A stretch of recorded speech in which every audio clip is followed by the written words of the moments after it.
روش بستن قلاب برای صید هامور. این روشی که من دارم میبندم برای عمق 40 متر به بالاست. یه قلاب اول میبندیم. حالا تنوع گیرها خیلی بالاست. من خودم از گیره 8 استفاده میکنم، قدرتش خیلی زیاده. نخی هم که استفاده میکنم نخ 140، قلابش هم 0.3. قلاب بعد از قلابتون 1 متر نخ، یه هرزگرد،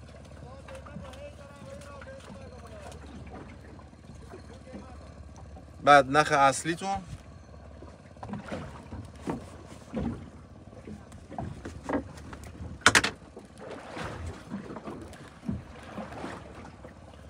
پشت هرزگردتون وزنتون بسته میشه. ببین چون من نخ 140 استفاده میکنم خود نخو گره میزنم. اگه میخواین نخ نازکتر برای جای دیگه استفاده کنید این کارو نکنید. اون یه روش دیگه داره، بعد توی ویدیو بعدی بهتون توضیح میدم. این حالت وزنتون هم رد میکنید.